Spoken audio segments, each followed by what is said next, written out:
Okay, part 2, Flight from Cavendish Square. Okay.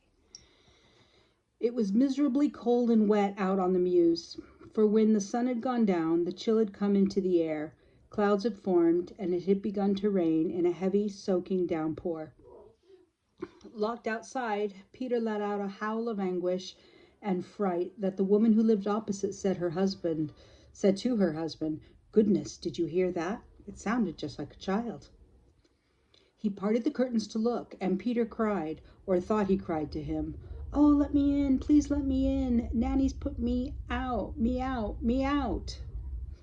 Peter then heard the husband say, he dropped the curtains, "It's only another stray, a big white Tom. Where do they all come from? You never get a minute's rest with their yowling and caterwauling. Ah, there, boo, see, shoo, go away." The boy who delivered the evening newspaper came by on his bicycle and heard the shouting. To scare away the cat outside the door, decided to assist him in the hope of earning a tip. He rode his bicycle straight at Peter. "Oi, garn, scat, get along there," and then, leaning from his saddle, struck Peter across the back with a folded up newspaper.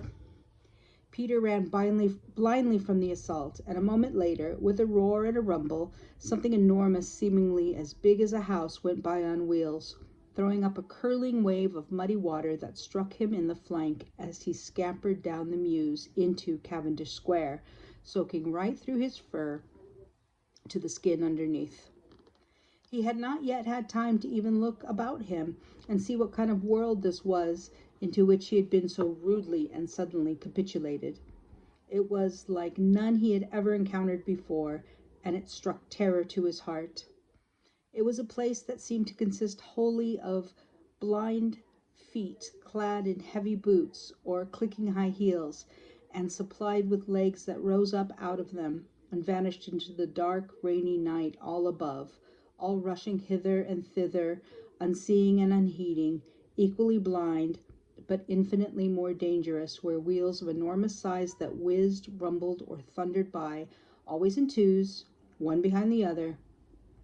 To be caught beneath one of those meant to be squished flatter than the leopard skin rug in their living room. Not that the feet weren't of sufficient danger to one in the situation in which Peter now found himself, cowering on the wet, glistening pavement of the square, standing on all fours, and not quite 10 inches high. Eyeless, and thus unable to see where they were going, the shoes came slashing and hurtling from all directions, and no pair at the same pace. One of them stepped on his tail, and a new and agonizing pain he had never felt before shot through Peter and forced an angry and terrified scream from his throat. The foot that had done this performed an odd kind of slithering and sliding dance with the partner for a moment, while down from the darkness above thundered a voice. "Dash the beast! I must have broken my neck over him. Go on, clear out of here before somebody hurts himself." And the partner foot leapt from the pavement and flung itself at Peter's ribs and shoulders, where it landed a numbing blow. In sheer terror, Peter began to run now, without knowing where he was going and where the end was to be. It seemed as though suddenly all London had become his enemy, and everything that formerly had been so friendly, interesting, and exciting, the sounds, the smells, the gleam of lights from the shop windows, the voices of people, the rush and bustle of traffic in the streets, all added to the panic that began to grip him. For a while he knew that he was still For a while he knew that he still thought and felt like and was Peter. Yet he was no longer the old Peter he used to know, who went about on 2 legs and was tall enough to be able to reach things down from over a fireplace without standing on tiptoes. Oh no, that Peter was gone, and in his place was one who was running on all fours, his ears thrown back and flattened against his head, his tail standing straight out behind him, dashing wildly, hardly looking or knowing where he was going through the rain-swept streets of London. Already he was far from his own neighborhood, or anything that might have looked familiar, and racing new through brightly lighted and crowded thoroughfares, now through pitch-black alleys and crooked lanes. Everything was terrifying to him and filled him with fear. There was, for an instant, the dreadful business of the rain. When Peter had been a boy, he had loved the rain and had been happiest when he had been out in it. He liked the feel of it on his cheeks and on his hair, and the rushing sound it made tumbling from the sky, and the cool, soft touch of it as it splashed to his face, and then ran down the end of his nose in little droplets that he could catch and taste by sticking out his lower lip. But now that he seemed to be a cat, the rain was almost unbearable. It soaked through his thick fur, leaving it malted and bedraggled, and hair clinging together in patches, so that all their power to give warmth or protection was destroyed. And the cold wind that was now lashing the rain against the sides of the shops and houses penetrated easily to his sensitive skin, and in spite of the fact that he was tearing along at top speed, he felt chilled to the marrow. Too, the little pads at the bottom of his feet were thin and picked up the feel of the cold and the damp. He did not know what he was running away from the most, the rain, the blows, the bruises, or the fear that the thing that was happening to him. But he could not stop to rest or find shelter, even when he felt so tired from running that he thought he could not move another step, for everyone and everything in the city seemed to be against him. Once he paused to catch his breath beneath a kind of chute leading from a wagon which served to keep the rain off him somewhat, when with a sudden, terrible, rushing roar, like a landslide of stones, the boulders rolling down a mountainside, coal began to pour down the chute from the tailgate in the wagon, and in an instant Peter was choking and covered with black coal dust.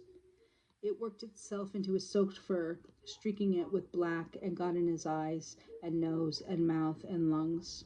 And besides, the awful noise started his heart to beating in panic again.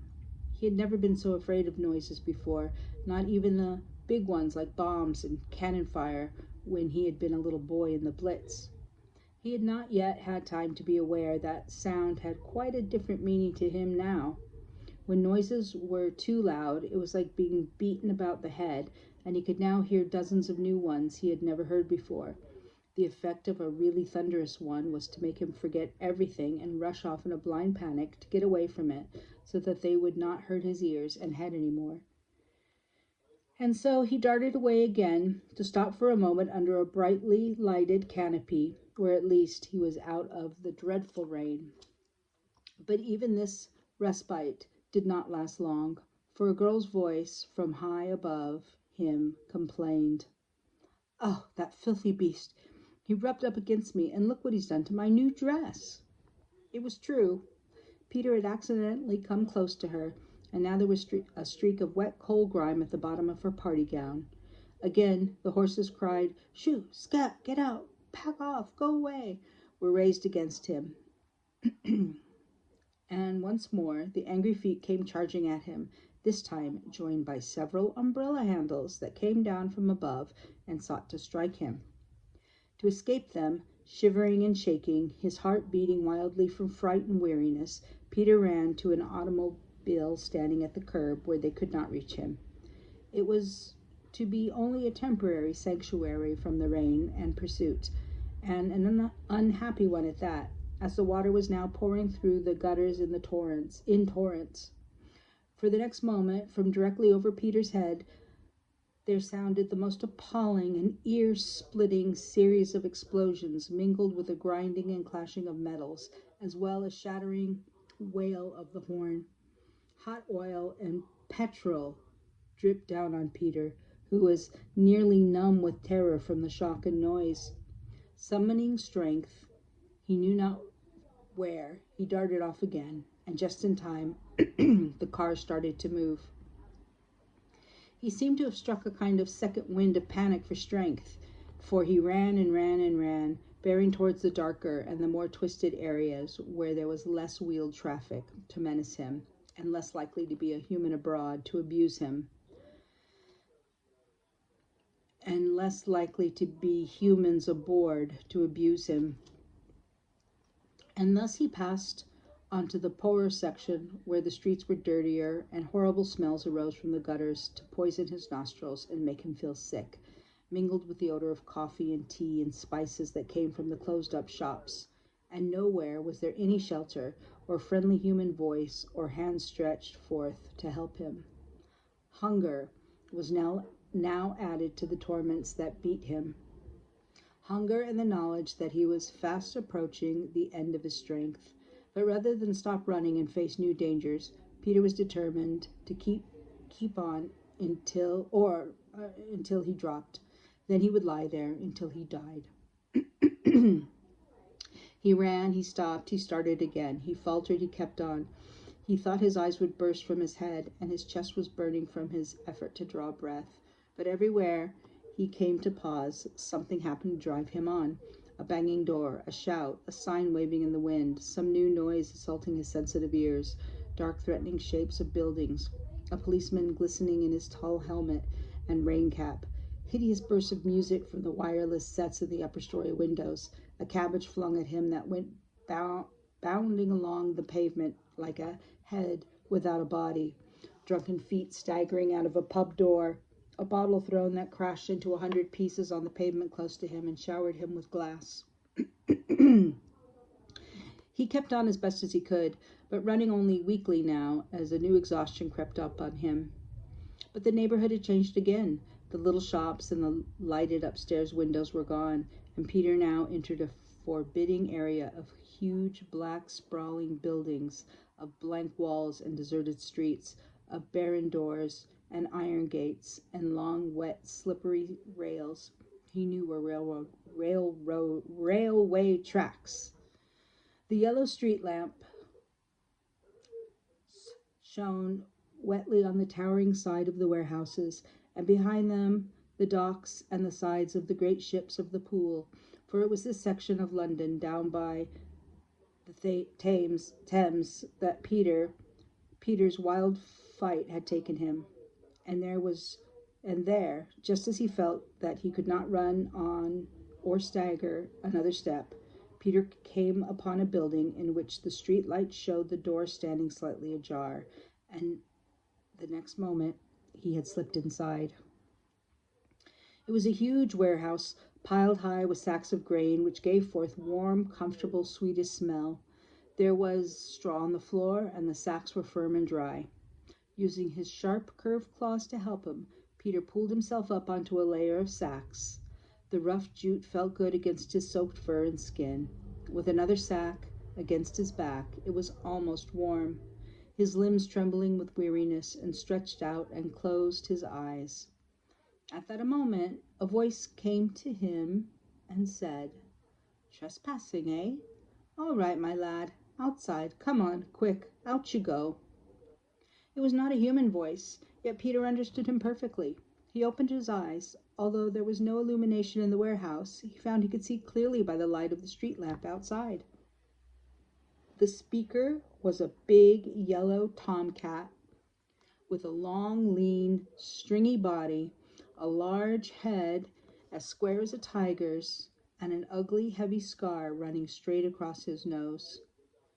Peter said, "Please, I can't. Maybe I can stay here a little while? I'm so tired." The cat looked at him out of hard yellow eyes and growled, "You heard me, chum. I don't like your looks. Pack off." "But I'm not hurting anything," Peter protested. "All I want to do is rest a little and get dry. Honestly, I won't touch a thing." "You won't touch a thing?" mocked the yellow cat. "That's rich. I'll wager you won't. I work here, son. We don't allow strangers on these premises. Now get out before I knock you out." "I won't," said Peter, his stubborn streak suddenly showing itself again. "Oh, you won't you?" said the yellow Tom softly, and gave a low growl. Then, before Peter's eyes, he began to swell as though somebody were pumping him up with a bicycle pump. Larger and larger he grew, all lumpy, crooked, and out of plumb. Peter continued to protest. "I won't go. There's plenty of room in here, and besides..." But that was as far as he got, for with a scream of rage, the yellow cat launched his attack. His first lightning buffet to Peter's head knocked him off the pile of sacks onto the ground. His second sent him rolling over and over. Peter had never dreamed that anything or anyone of his size could hit so hard. His head was reeling from 2 blows, and he was sick and dizzy. The floor seemed to be spinning around him, and he tried to stand up, but his legs gave way and he fell over on his side. And at that moment, the yellow Tom, teeth bared, hurled himself upon him. What saved Peter was that he was so limp from the first punishment he had taken that he gave with the force of the attack, so that the big bully rolled with him towards the door. Nevertheless, he felt teeth sink into his ear and needle-sharp claws rip furiously in his side. Kick, kick, kick, 1, 2, 3, and it was like 30 knives thrusting, tearing his skin. More blows rained upon his bruised skull. Over and over they rolled until suddenly they were out the door and in the street. Half blinded by the blood that had run into his eyes, Peter felt rather than saw the yellow cat stalk back to the warehouse door, but he heard his hard, mocking voice say, "And don't you come back, because the next time you do, I'll surely kill you." The water running in the gutter helped revive him a little, but only for a moment. He knew that he was bleeding from many wounds. He could hardly see out of his eyes, and there was a rip in his ear, and he felt as though every bone in his body was broken. He dragged himself on 100 yards or so. Then there was a hoarding advertising Bovril. A little further down the street, he tried to reach it, to crawl behind it, but his strength and his senses failed him before he got there. He fell over on his side by a pillar box, with the rain pouring down in torrents and bounding up from the pavement and glistening drops, and there Peter lay quite still.